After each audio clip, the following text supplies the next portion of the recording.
Namaste, friends. Thanks for joining me here. Excited to be part of YogaFest 2020 COVID edition. So let's jump right in by tuning in with some mantra practice. We'll chant Om 3 times, and then I'll chant a mantra from the Upanishads, often chanted before teachings are given. So sit up straight, inhale.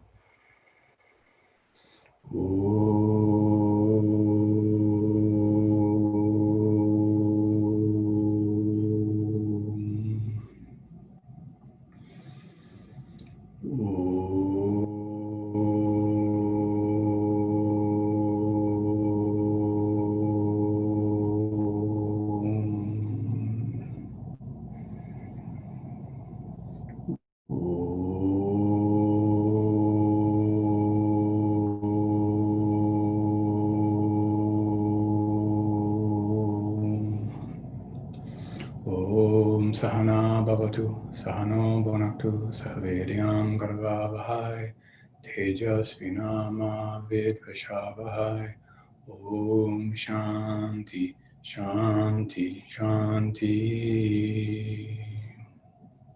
Om. May we study together, may we learn together. May our learning be illuminated, and may there be no quarreling between any of us. Om, peace, peace, peace.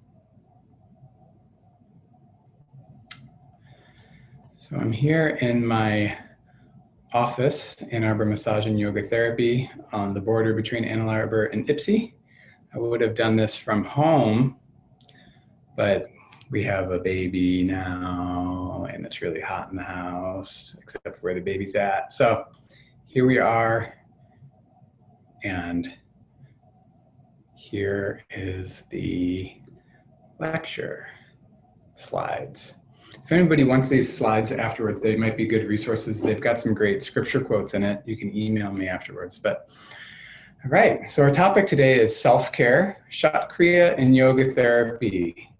We'll go into lots of details about these things, and I will let the slides guide me. So first, a quote from the Grihindra Samhita. Just like by studying the alphabet, one may understand scriptural teachings. By practicing yoga, one may obtain knowledge of the ultimate reality. So this is saying, you learn the alphabet, you can read. You learn yoga, you can get ultimate reality. This is a really profound statement, a beautiful statement. And I picked this quote for the beginning of the talk because it's guiding us of, even when we're looking at therapeutic yoga or Shatkriya, and if you don't know what Shatkriya is, just hang on, we'll get there by the end, you'll know all about it. But the yoga is a path of self-realization. Yoga is not only for healing of the physical body. It's a natural byproduct of yoga, but yoga is really for learning the higher truth about our own nature. So this is a beautiful quote from one of the primary texts on Hatha Yoga. The 6 cleansing techniques, which are the Shatkriyas we'll be discussing, bring about purification. Asana brings about strength. Mudra bring about steadiness, and Pratyahara brings about calmness. From pranayama, lightness arises, and from dhyana, realization of the self.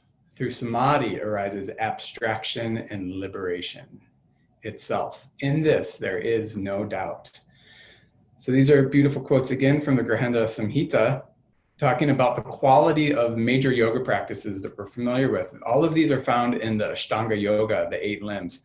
This doesn't discuss yama or niyama, but it picks up right at asana, and it adds on shatkarma, the cleansing techniques, and talking about how important these things are, building a foundation. And he's stating that there's no doubt that this can bring realization. So this is the beauty and the power of yoga, that we have this system that's been shared with us by the Indian sages that can help us experience our own higher nature. Such a beautiful teaching. So Shatkriya, the major topic. So we'll talk about the Hatha Yoga Pradipika, and in the Hatha Yoga Pradipika, they talk about Shatkriya.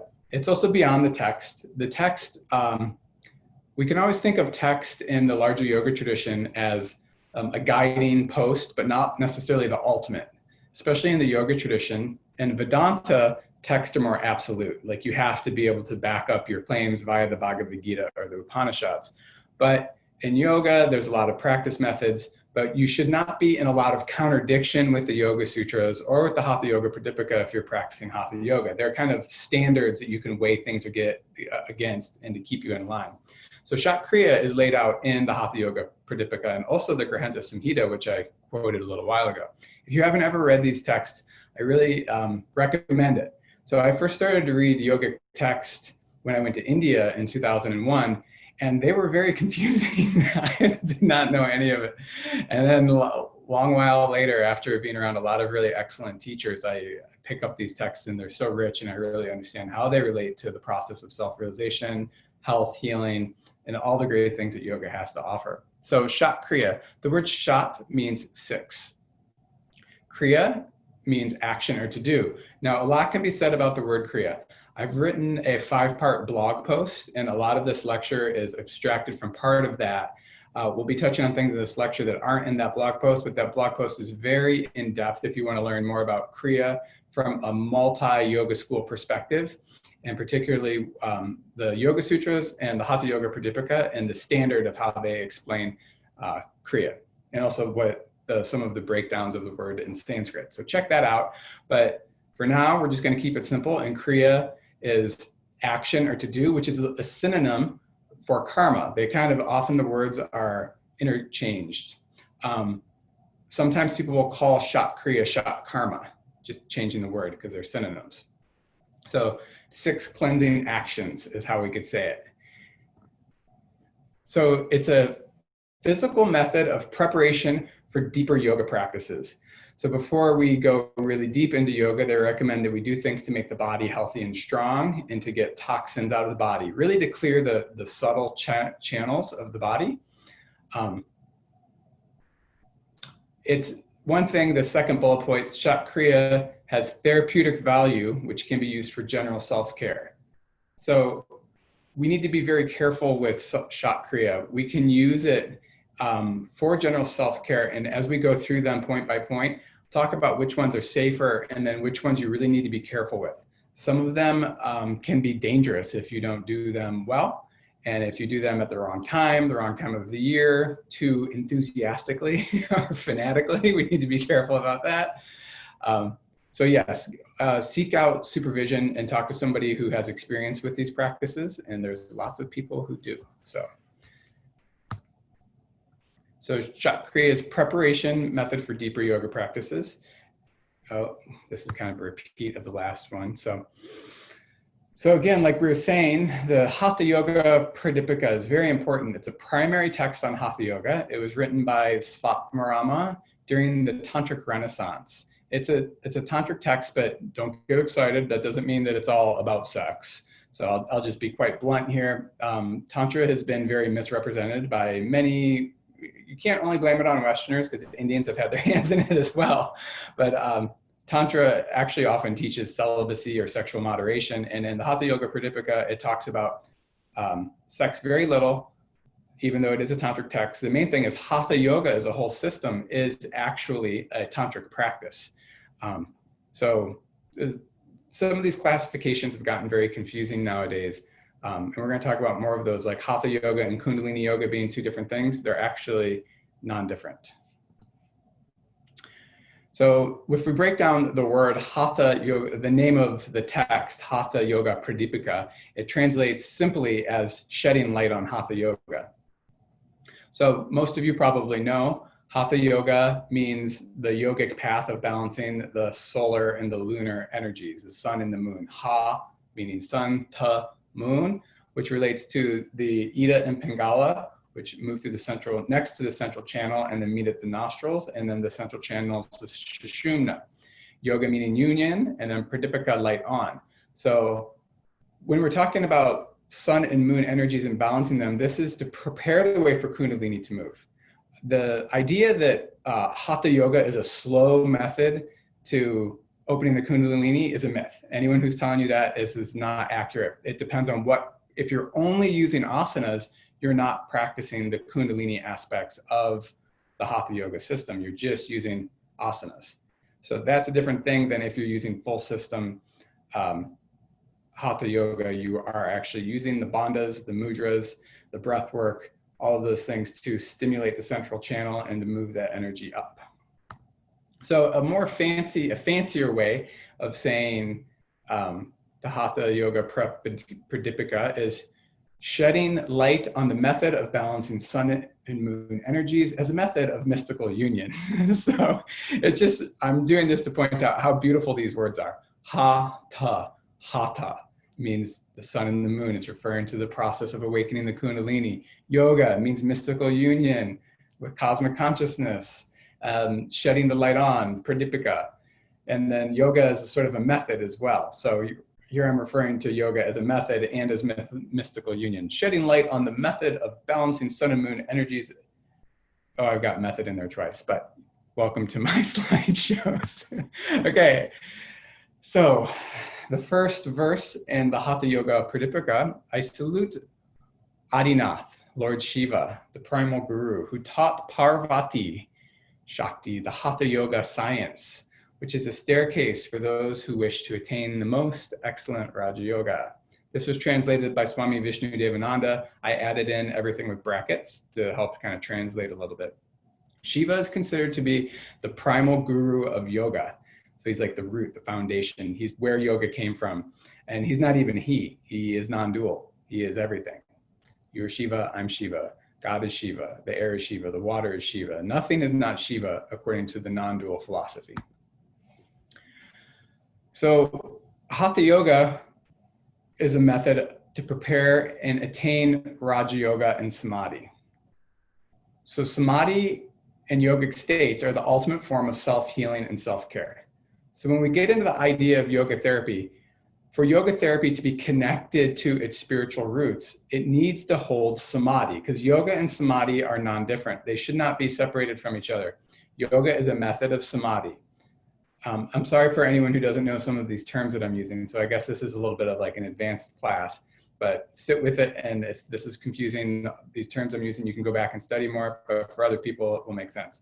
But going back to this quote, it's saying that Hatha Yoga is a staircase for those who wish to attain Raja Yoga.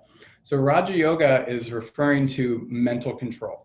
Raja means royal, and it's the yoga of being able to actually regulate the mind waves. So Hatha Yoga contains the Nirodha of prana. So Nirodha is a word from the Yoga Sutras, which means the cessation. So we learn how to create cessation in the physical body through using yoga postures. And the Yoga Sutras are not simply, but profoundly and deeply teaching us about how to still the mind, what suffering is, why we suffer, the different levels and states of samadhi, what we need to do to attain it. The Yoga Sutra is brilliant. It takes a lot of time to study, and you need to read a good commentary. Currently, I recommend Baba Haridas. He has a very good commentary from Mount Madonna Center, and then Paramahamsa Pragyananda of Kriya Yoga International has an absolutely amazing commentary with translations of Lahiri Mahashaya's Yoga Sutra in it. So if you get the Pragyananda, you get Pragyananda's translation of the Yoga Sutras with his commentary and with Lahiri Mahashaya's commentary all in one for my Kriya Yoga fans out there.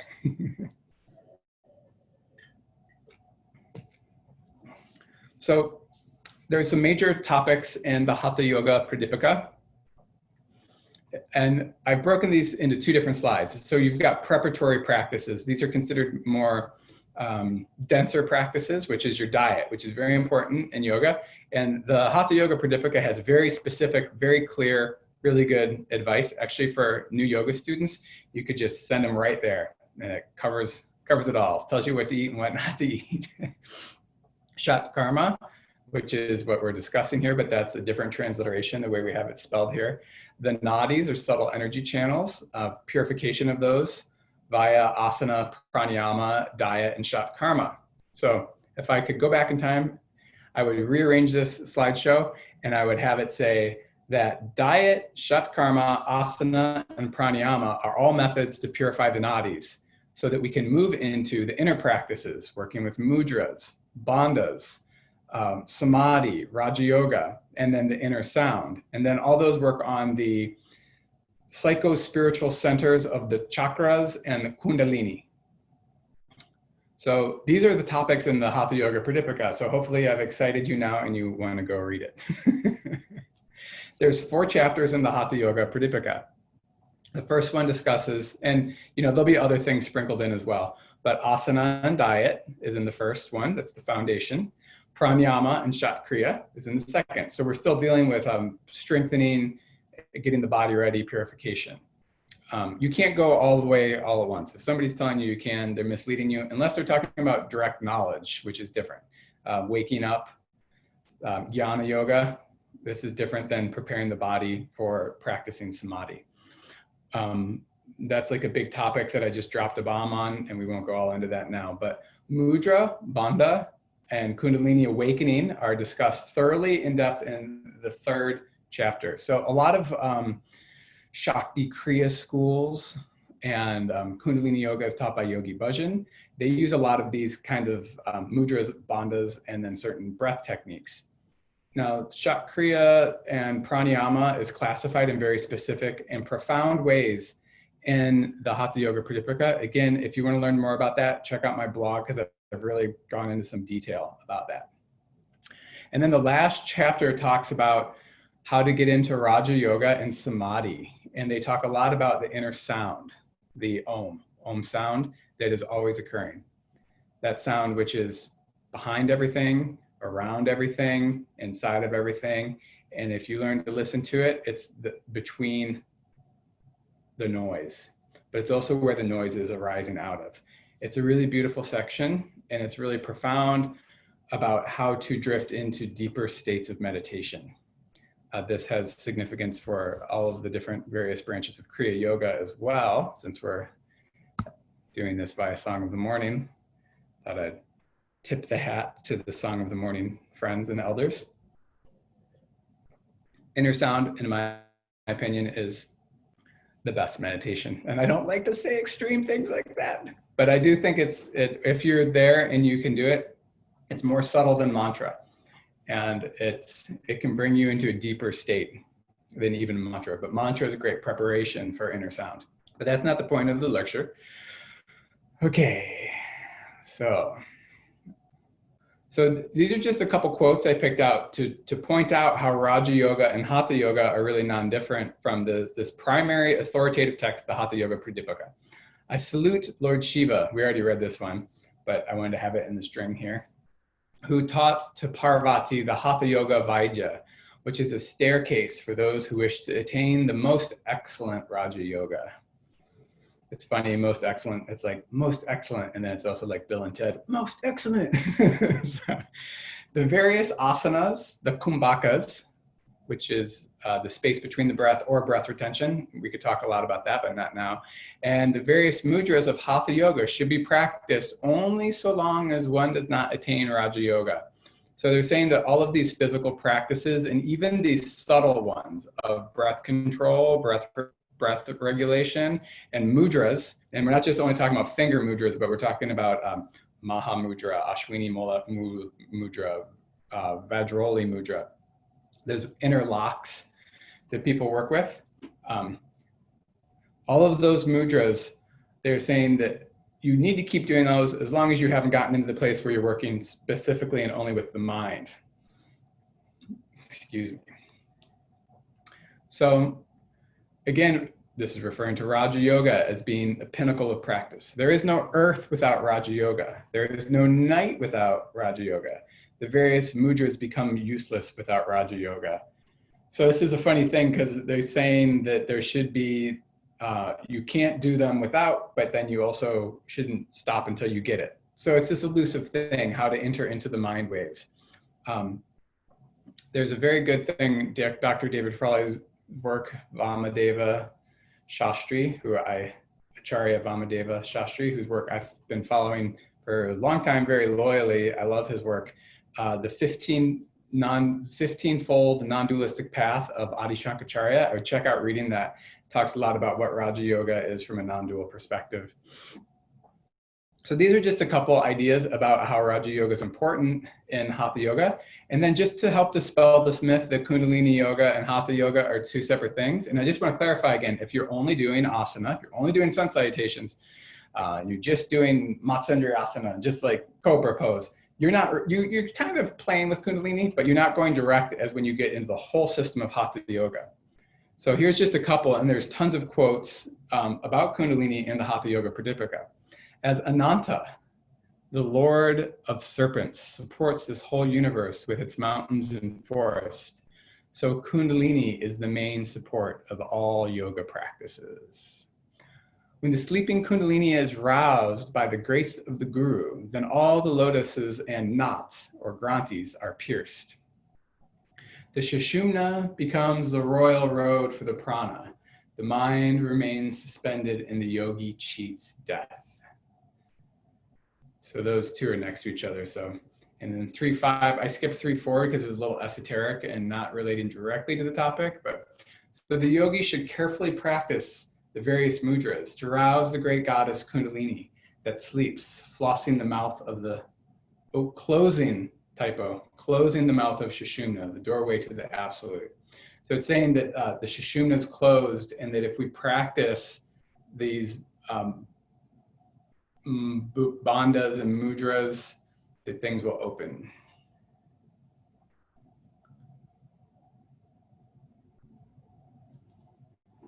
So Kundalini is definitely part of Hatha Yoga. We can see that right here. Okay, so now that we've discussed the importance of understanding Hatha Yoga in its larger context, I just want to talk about yoga therapy and self-care before we start to go into the Shak Kriyas really specifically. So, because when we look at the Shak Kriyas, we want to be able to think about why, when, and how, and what's appropriate, what's inappropriate. So yoga therapy is considered to be a new field. Now, it's really an ancient field, but it's being and this can sound horrible, but it's being rebranded in the West. And it's not really being rebranded in the West, it's being created in relationship to what the Western world has to offer, which is our medical methodology and our research criteria. So yoga therapy looks at modern research and modern Western sciences to see how yoga practices are working and how we can have them impact our mind and our body. And then spirit should be underlying that. And that's what makes yoga therapy versus just physical therapy. The physical therapist will teach you how to stretch. A yoga therapist will teach you how to stretch with mindfulness, with devotion, but also like really looking into the details of the medical stuff. Fully acknowledging spirit, totally acknowledging Western science, and bringing those two things together. So yoga therapy is an amazing approach. So now when we look at self-care would be something that like you choose to do for yourself that's not necessarily based upon these rigorous standards. It's naturally occurring in yoga. So if you're doing yoga as a spiritual practice, or if you're just doing it as exercise form, you're going to get self-care from it. You still need to consult with people that are more knowledgeable, but there's a difference between a yoga teacher that knows a lot and a yoga therapist. Yoga therapists have a lot more knowledge of anatomy and physiology. In my opinion, I think that you should also know at least a good foundation of Ayurveda to be a yoga therapist.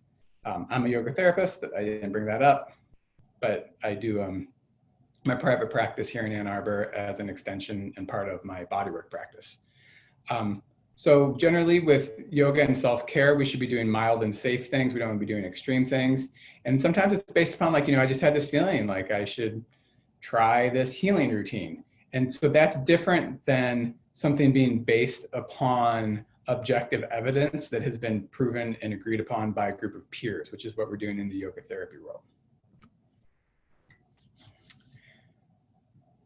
So some of the things that are great about yoga in general, we get reduced stress, relaxation, it's physically strengthening to various degrees. It has cardio. It's good for the vestibular system, which relates to our balance and our inner ear. It's bone density. You could really go into like every organ of the body, your digestive tract, your teeth, your eyes, your ears, and how yoga is good for it. Because yoga is good for like so many things. You can't just list it quickly. And using anatomy or even Ayurveda to really explain it is a very detailed thing to do.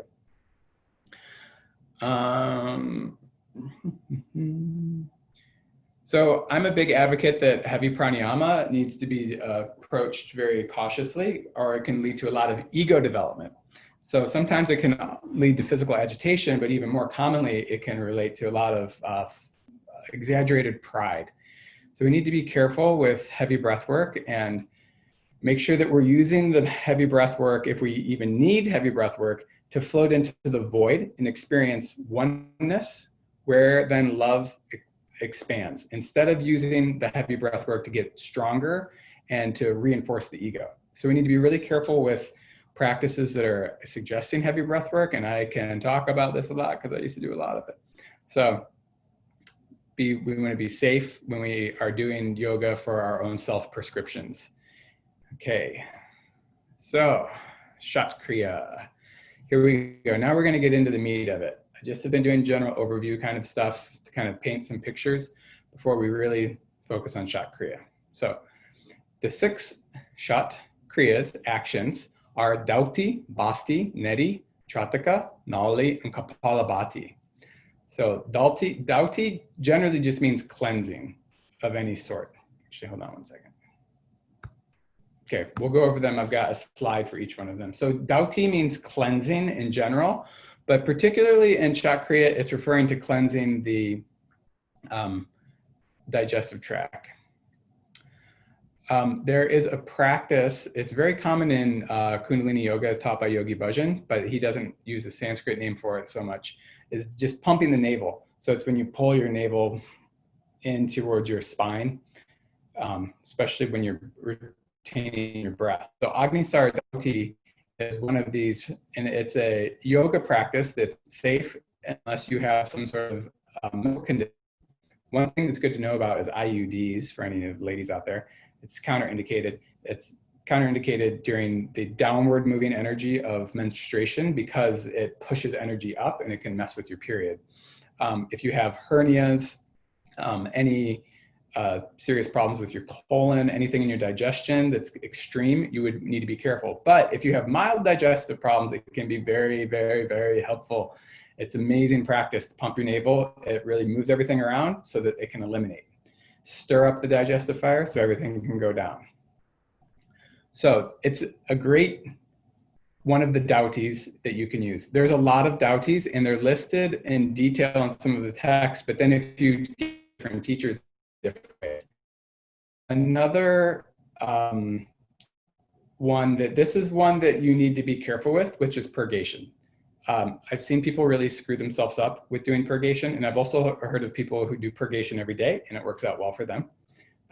Props to the Song of the Morning community on that one. But saltwater purgation, there's amounts that you can look at of how much you would want to do. It's generally something that you would do in moderation after you prepare yourself through proper diet.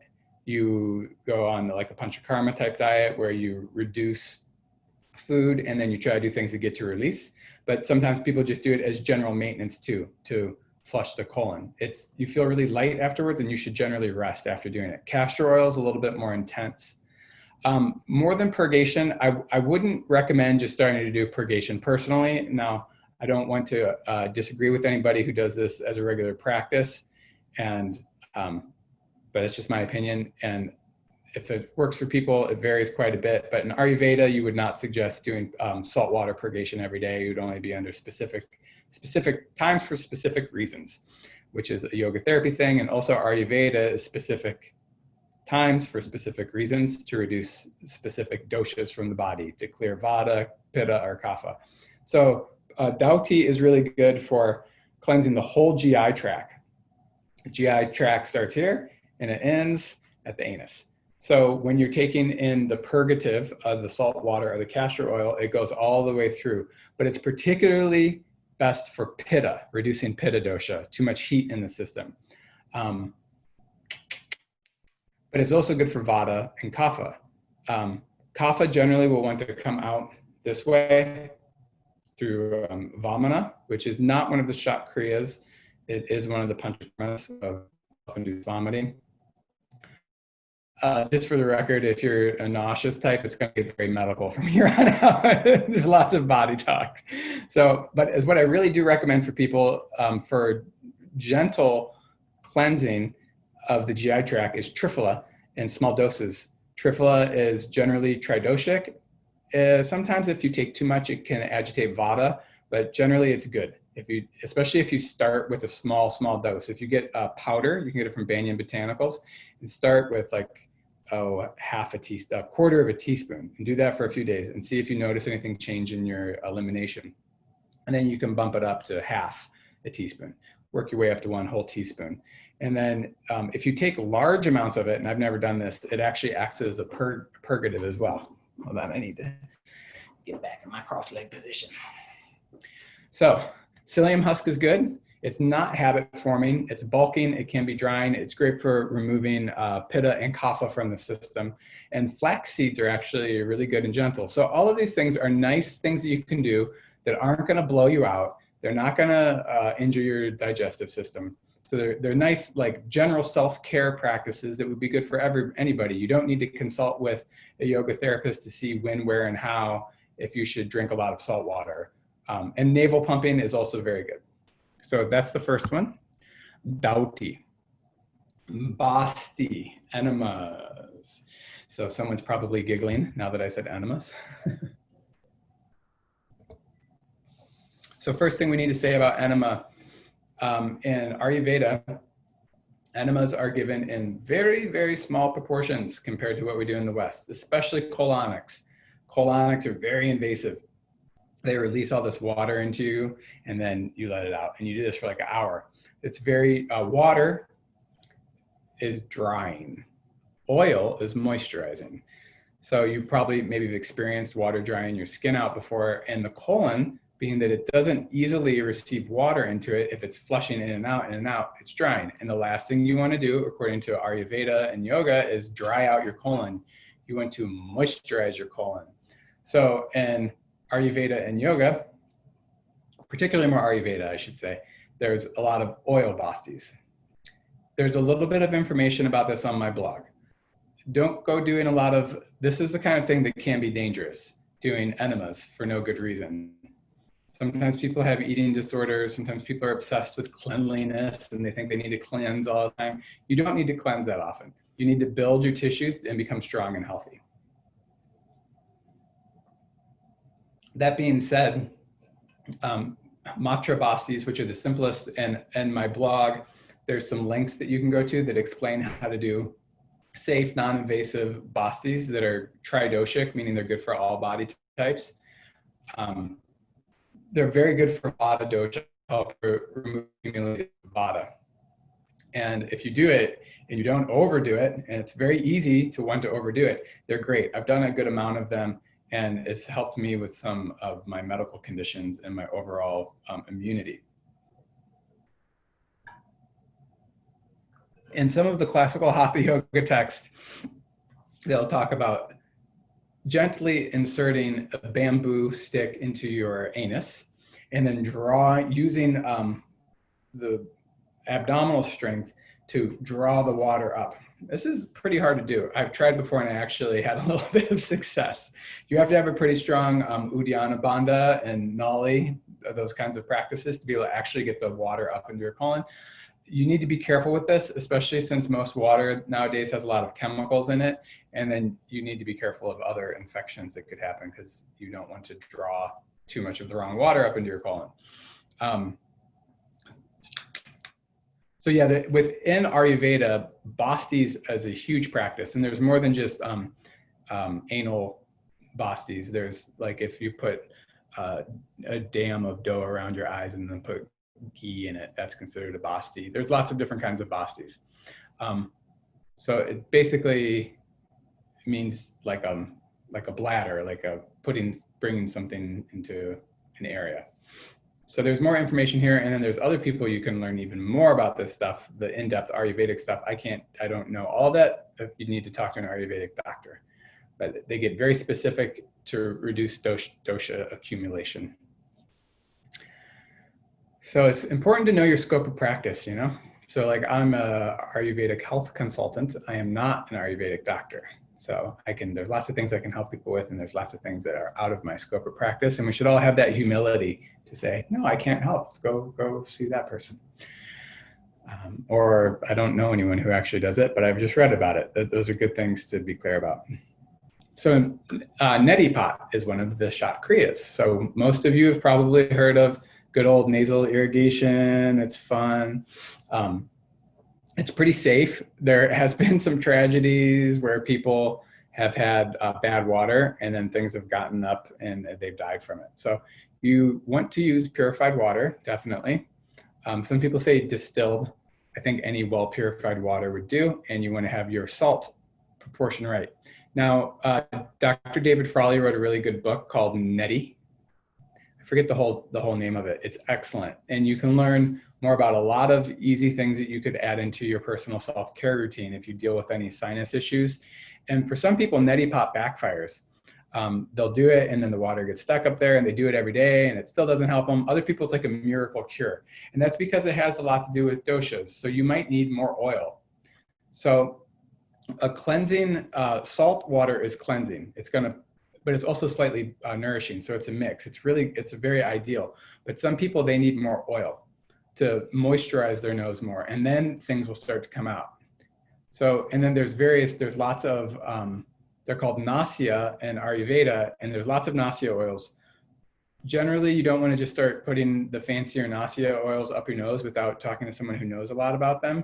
But they're on the market, you can get general nasya oils, like Banyan Botanical has them, and they're tridoshic for the most part, although some of them are kind of heating, and if you've got too many heat issues up there, you don't want to be putting them. So that's where you need to maybe consult with Ayurvedic, someone who's knowledgeable in Ayurvedic herbs to see what kind of oils you should be putting in your nose. So, but neti and nasya are very important because this is the main site of where prana is entering through breath. Food is another one. Absorption in the colon is another big site where prana gets transformed into our vitality and our life force. So we want to really keep this site open and clean and flowing. We don't want to have it clogged up. So this is an important thing that you can easily add to your own self-care. Work out the details, get that salt and the temperature right. When I was younger and more immature in my teenage years, when I was first into yoga, people hadn't really heard of the neti pot so much back then. So me and my friend, we used to be at parties and we would invite people into the bathroom. And the rule was, once you were in the bathroom, that you had to do what we were going to do in the bathroom, and no one could leave without having done it. And so, a couple brave souls would come into the bathroom and then we would have everybody neti pot, and they were sworn to secrecy. So we would do this every now and then at parties, and then we would get more people to come in and we would do the neti pot. Oh, life is fun. Okay, so the fourth shat kriya is tratak. Some people call it tratakam, tratak, trataka. These are all different variations on grammar and different languages, like Hindi, they'll drop the A. So don't get too hung up on it unless you're going to study the language and know what's going on with it. But tratak is the Sanskrit that they use in the Hatha Yoga Pradipika. So it's an open eye gazing meditation. It's most commonly done on a flame of a candle, but people will also do things like the moon or staring at the sky. Depending on your dosha, your personality, there's things that could be more suggested. If you're a very high pitta person or slightly high pitta person like me, it's good to stare at the full moon. It's cooling, it's calming, or to look at the open blue sky for kapha people who tend to get sluggish and heavy, to open up to some expansive energies. For vadas, it's good to look at mountains. So you can also do tratak on an enlightened master. Now, it's not suggested to do tratak on someone who's not enlightened, because they say you can get their negative karma or start to have their negative issues. So choose your teachers cautiously.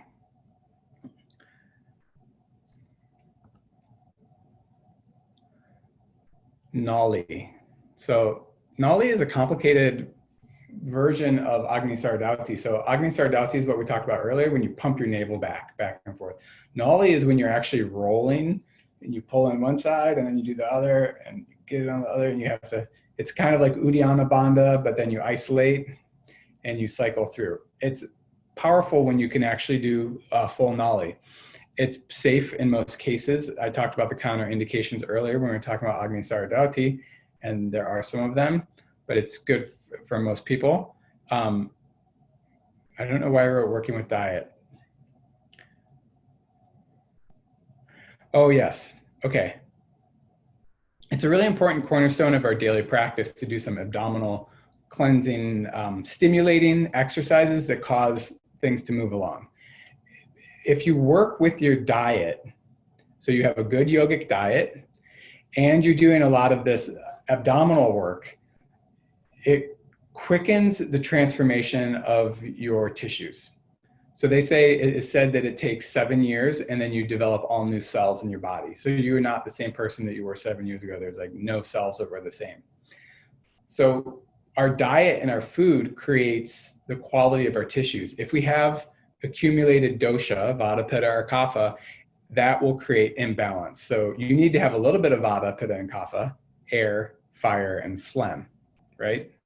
Or we could say air, plasma, and phlegm. You need a little bit of phlegm to keep things properly moisturized. Too much phlegm, not good. So when it compiles, we have too much. So when we do this abdominal work, that helps to stimulate and then clear, stimulate and then clear every day, stimulate, clear. Eat good, healthy diet, stimulate, clear, healthy diet, stimulate, clear, healthy diet. And then your tissues start to become a better quality over a long period of time. So it's not a quick fix, but it is something that is very refreshing on a daily basis.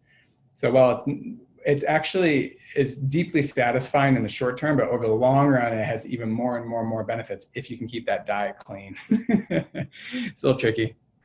Sometimes they're better, some days are better than others.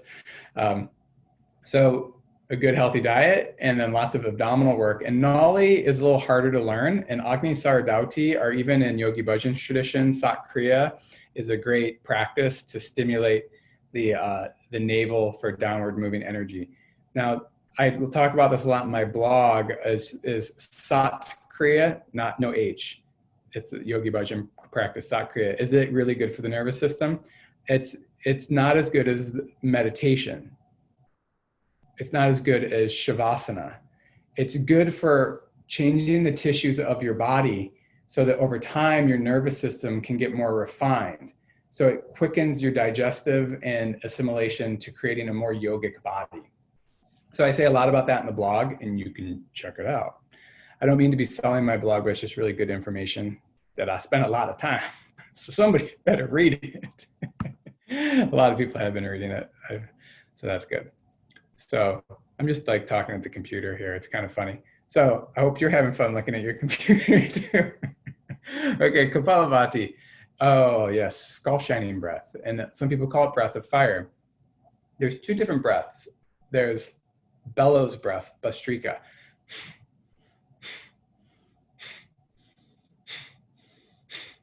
This is a tridoshic breath. It's good for most everyone with like just a few rare counterindications. This is Kapalabhati. It's one of the 6 Shat Kriyas. It's fast. It can be drying. So you want to use it as a cleansing technique in moderation when needed. You don't want to use it all the time, or you can be creating more and more deep dryness in your system. So if you're a Vata person, you'll have tendencies towards dryness. Dryness is one of the biggest issues in health according to Ayurveda. If you get dry, everything starts to break down, and then you have all kinds of various imbalances coming up. So it can also be too heating. So sometimes people do Kapalabhati, and this is what I was going back to earlier, is it can reinforce ego development. So we want to use the pranayama to be able to get free from our mind, get free from our negative and positive identifications, so we can identify more as causeless, timeless bliss and not get caught up in short-term experiences. But sometimes too much pranayama, it makes you kind of stimulates like a cup of coffee, and then it's more like, and it get a little more aggressive. So we need to be very careful with doing too much Kapalabhati or breath of fire. It's meant for extreme moderation and mostly just to clear, if you have excessive mucus, to clear the mucus, to help dry it up a little bit and to help get the, to quicken respiration, to open the lungs, so that then you can drift into a nice, beautiful meditation, feel that you're weightless, feel that you're timeless, and not just Kapalabhati for the sake of Kapalabhati. Do tons and tons and tons and tons of Kapalabhati. No, you're going to get burned. You're going to get, you'll feel high, but that's different than like feeling high is different than feeling peace and expansiveness. So that's a little hook that sometimes gets put in us with yoga practice, is always going for the high instead of going for that ultimate sense of freedom. So one thing that's very, and most people, it's a very important point here. Kapalabhati can increase anxiety and nervous stress. I've got some links that go to some studies about this at the blog that I keep talking about. There's some researchers that have presented the theory, and they've got a little bit of evidence to back it up, that it actually stimulates the sympathetic nervous system. So you have parasympathetic, rest, relaxation, meditation, but too much breath of fire or Kapalabhati is stimulating. So it will create sympathetic nervous system, which is more fight or flight. So we need to be careful if we're trying to cultivate calmness and peacefulness in our practice, that we're not overstimulating, because breath of fire is a cleansing technique. It's not placed under pranayamas. So in the Hatha Yoga Pradipika, there's a whole list of pranayamas, and this ain't in it. Breath of fire, it ain't in the pranayamas. It's in the cleansing techniques, which you do to cleanse in moderation. So bellows, the slow one, that one is under the pranayamas for daily use. So a slow breath of fire is very helpful. A fast breath of fire can be agitating. Now, Vata and Pitta people will get more agitated from doing it fast. Kapha people, it might be good. They might need it, especially if you're really sluggish and there's a lot of heavy energy in your body. And this doesn't only mean weight, it could be psychological. But for people who have nervousness, stress, anxiety, irritability, impatience, all those hot, scattered energies, too much of this can be very ungrounding. So use it with moderation, but use it. Do it slower, and you do it every day. It's a great, great, great practice. So we have discussed the 6 Shat Kriyas. So thanks for making it this far with me in the comfort of your own home. So concluding thoughts on yoga therapy. So I've got a couple concluding thoughts I wanted to share with you all here. I had somebody recently contact me about a yoga therapy package, and they thought it was going to be a form of massage. I do Thai massage, which some people call Thai yoga massage. So yoga therapy, as I explained earlier, it's based on Western anatomy. It's research driven. It's, for me, especially what I teach, it's very much so relating to class. The goal of samadhi, it uses all of the classical pranayamas. So, but a lot of people don't know what it is, and they think that because yoga has therapeutic benefits, no matter who does it, that is yoga therapy. But no, yoga therapy is very much so specific. How can I help your specific needs? Do you have anxiety? Are you dealing with obesity? Do you have a specific joint pain? I kind of specialize in joint pain. That's something that I've really studied, like ligament injuries and bursitis, and then how you can use yoga to work with those things, and then also meditation for stress relief. So yoga therapy has these specific qualities. All yoga has a therapeutic, natural healing side effect, but they're different. So yoga and Ayurveda are both spiritual practices. They acknowledge, and yoga therapy should be doing that. So the thing we need to be careful with, it happened with yoga asana in this country, where yoga asana has been removed from yoga as a spiritual practice for a lot of people. Or you just make it mean whatever kind of spiritual practice you want, and like, who cares about those traditions, right? During the past, that's not okay. We need to keep yoga in its spiritual tradition. And the same thing with yoga therapy, we need to keep it connected to the spiritual tradition, but enhance it through all these great modern things, all these great modern teachings we have around research and anatomy, pathology, things like that. So Ayurveda and Hatha Yoga are spiritual practices. Ayurveda is a healing science of how to reduce suffering for the individual with spirituality always permeating it, right? Classical yoga is a spiritual practice with healing benefits. So the goal of yoga is mostly spiritual, but you get healing benefits. Ayurveda is trying to help the body, but always has its eye on the spirituality. So it's just like a little inverted thing. Classical yoga is a spiritual practice that has physical benefits. Ayurveda is a healing therapy that always has its eye on spirituality as a goal. So they're sister sciences, as they say. They're totally compatible.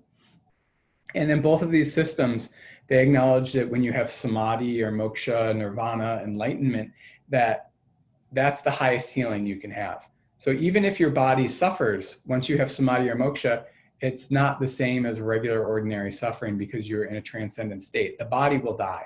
The body will have sickness. And so, but when you're in samadhi, it doesn't touch you because you know that you are soul. You know that you are timeless. You know you're infinity. So the body is going to fall away. And if you're established in samadhi, it's not just words. You actually know and you feel that. So this is the highest practice of yoga therapy. But then we have all kinds of actual physiological based things in Ayurveda to help balance the physical body, always keeping the eye on spirituality. And then just my concluding thoughts on Shat Kriya. Concluding thought on classical Hatha Yoga. It is Kundalini Yoga. I just need to, I really wanted to drive that home. So, and if you don't understand, please read the Hatha Yoga Pradipika and we'll help you understand more. So concluding thoughts on Shat Kriya. Shat Kriya can help deepen your practice and strengthen your health. Yes, it's good for you. You need to use caution. You don't want to overdo Kapalabhati. You don't want to overdo Bastis. You don't want to overdo Purgation. Neti Pot's pretty safe. And a lot of the abdominal exercises are safe. Eye gazing exercises are safe. Don't stare at the sun once it's too far past the horizon, but you can look at it when it's going down. You probably know that already. So we can use these techniques. They're great techniques and they help to balance our prana and to clear doshas. And actually the wording in the Hatha Yoga Pradipika is the same as Ayurvedic language. They talk about strengthening our digestive fire, Agni, and reducing doshas. And actually an interesting thing about Shat Kriya is it's mostly focused on removing kapha, reducing phlegm from the body. They laid out to decrease pitta so much or to balance and reduce vata in the system. It's mainly focused on getting kapha out of the system, which is just an interesting side note. And one thing is, once we start doing these practices, keep coming back to them. Make your life a yogic life. Do these things every day, put some oil or water through your nose, do a purgation once or twice a year to try to flush your digestive tract. Do the eye gazing meditations. There's so many of these rich things that we can do to increase and make our life a yogic life. I feel like it should be like a hashtag. It probably is hashtag yogi life. Okay, so those are my concluding thoughts on Shat Kriya. And I appreciate you making it all the way through me having fun talking. So thank you so much. And I just wanted to tell you a little bit more about what I'm doing in the world and what I'm offering to the planet. If you want to go to our general website, it's www.a2massageyoga.com. That's got stuff about my Ayurveda, yoga therapy, and bodywork practice, which is located right here, 23 in Washtenaw in the Ann Arbor area.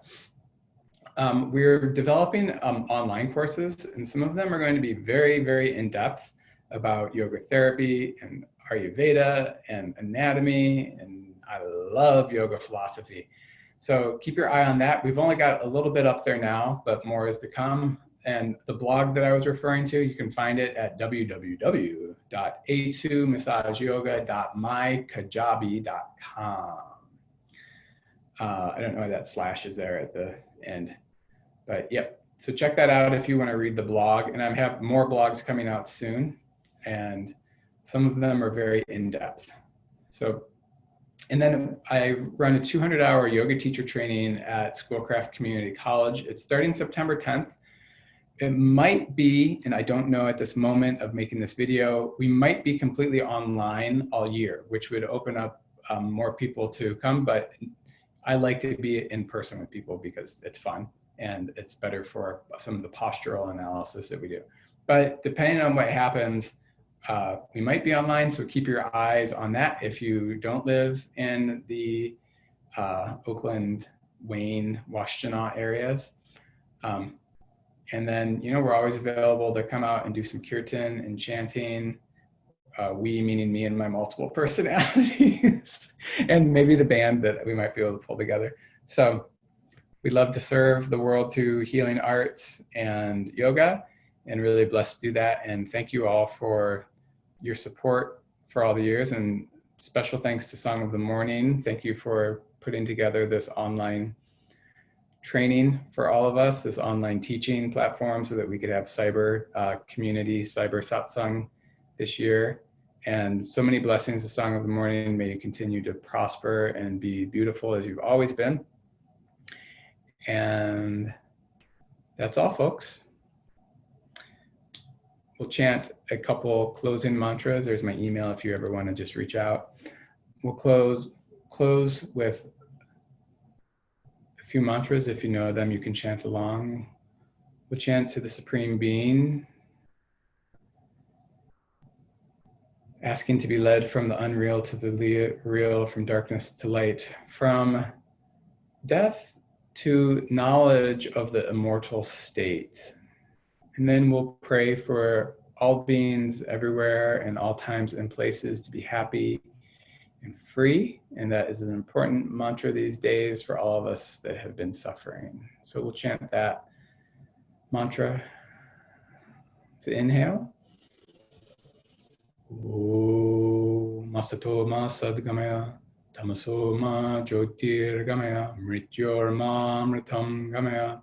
Om Masato Ma Sadgamaya Tamaso Ma Jyotir Gamaya Mrityor Ma Mritam Gamaya. Om Masato Ma Sadgamaya Tamaso Ma Jyotir Gamaya Mrityor Ma Mritam Gamaya. Om Shanti, Shanti, Shanti. Om Loka Samasta Sukhino Bhavantu. Loka Samasta Sukhino Bhavantu. Loka Samasta Sukhino Bhavantu. Loka Samasta Sukhino Bhavantu. Loka Samasta Sukhino Bhavantu. Loka Samasta Sukhino Bhavantu. Loka Samasta Sukhino Bhavantu. Loka Samasta Sukhino Bhavantu. Loka Samasta Sukhino Bhavantu. Om Shanti, Shanti, Shanti.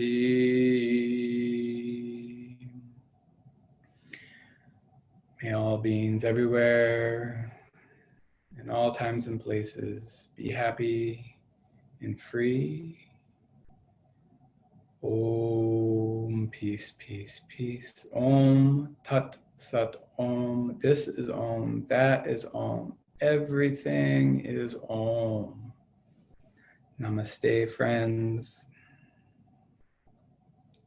Thank you, thank you, thank you. We love you. Hope to see you sometime soon. So, okay, got the big screen on again. So thanks for joining me here in my office to your home, and see you next time. Namaste.